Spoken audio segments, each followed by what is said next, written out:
नमस्ते दोस्तों, मैं हूँ सियरा महेश बने और मैं हूँ मोक्षा गुप्ता और आज हम आपको नॉर्वे देश के बारे में कुछ जानकारी देने वाले हैं।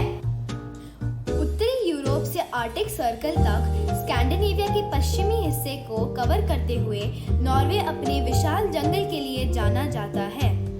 ऊंचे सफेद पहाड़, लुभावने जंगल, हरे भरे जंगल और लंबी पैदल यात्रा और कायाकिंग जैसे रोमांचक भरे गतिविधियां नॉर्वे को प्रसिद्ध बनाने का एक बड़ा हिस्सा है।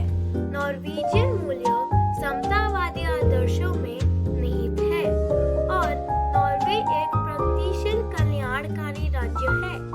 खुलापन, समानता और समान अधिकार महत्वपूर्ण मूल्य है जिनका अनुभव आप नॉर्वे में पढ़ते समय करेंगे। नॉर्वेजियन लोग प्रकृति को बहुत सम्मान देते हैं। हम अपने प्रकृति से प्यार करते हैं और हमें इस पर गर्व है। नॉर्वे की अधिकांश भाग में हल्की सर्दियां और ठंडी गर्मियां वाली समुद्री जलवायु होते हैं। उत्तरी अटलांटिक महासागर के प्रभाव के कारण नॉर्वे की जलवायु इसकी आकांक्षाई स्थिति के कहीं अधिक गर्म है। सामान्य तौर पर तटीय क्षेत्रों में अपेक्षाकृत हल्की और गीली सर्दियां होती हैं, लेकिन पहाड़ों में बर्फ के साथ, जबकि अंतर्देशीय क्षेत्रों में ठंडी सर्दियां होती हैं, खूब बर्फ भरी और गर्म और अपेक्षाकृत शुष्क ग्रीष्मकाल के साथ, विशेष रूप के देश के पूर्व में। राष्ट्रीय पोशाक बुनाड महिलाओं के लिए डबल शटल बुने हुए ऊनी स्कर्ट या कपड़े की विशेषता है, जिसमें स्कार्फ के साथ जैकेट भी शामिल है। नॉर्वेजियन कैजुअल पहनावा काफी हद तक देश के आउटडोर और उसके बदलते मौसम के प्रति प्रेम को दर्शाता है। ठंड के महीनों में नॉर्वेजियन अच्छी गुणवत्ता वाले स्वेटर, स्कार्फ और वाटरप्रूफ बाहरी वस्त्र जैसे गर्म व्यावहारिक कपड़े चुनते हैं। गर्म मौसम के दौरान जीन्स, टी-शर्ट और आरामदायक जूते आम हैं।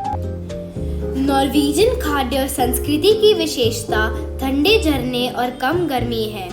मौसम छोटे और व्यस्त होते हैं और पूरे वर्ष के लिए भोजन उपलब्ध कराया जाना चाहिए। इसलिए प्राचीन काल से नॉर्वेजियन व्यंजनों में अक्सर संरक्षित भोजन शामिल होता रहा है। सर्दियों के दौरान कॉड मछली पकड़ने का काम कुछ गहन हफ्तों में होता है। ब्रेड और अनाज से बने व्यंजन इस स्कैंडिनेवियाई देश में लंबे समय से आम भोजन रहे हैं। दलिया जैसे दलिया प्रागैतिहासिक काल से ही पेट भरने वाले मुख्य भोजन रहा है। नॉर्वेजियन ब्रेड में आलू का आटा भी इस्तेमाल किया जाता है। जीवन की गुणवत्ता, सुरक्षा और स्वास्थ्य सेवा के मामले में नॉर्वे भारतीयों के लिए एक अच्छा विकल्प हो सकता है। यह देश अपने उच्च जीवन स्तर, मजबूत सामाजिक कल्याण प्रणाली और सुंदर प्राकृतिक परिदृश्यों के लिए जाना जाता है। हालांकि जलवायु, रहने की लागत और नॉर्वेजियन समाज में एकीकरण जैसे कारकों पर विचार करना महत्वपूर्ण है। कुल मिलाकर नॉर्वे विभिन्न क्षेत्रों में भारतीयों के लिए अवसर प्रदान कर सकता है, लेकिन आगे बढ़ने का निर्णय लेने से पहले व्यक्तिगत परिस्थितियों पर शोध करना और विचार करना आवश्यक है। धन्यवाद। हमारा नॉर्वे का सफर यहीं खत्म होता है। जैसे नॉर्वे के अपने रीति रिवाज होते हैं, वैसे ही सभी देशों की अपनी विशेषता होती है और हम सभी को उन्हें सम्मान देना चाहिए।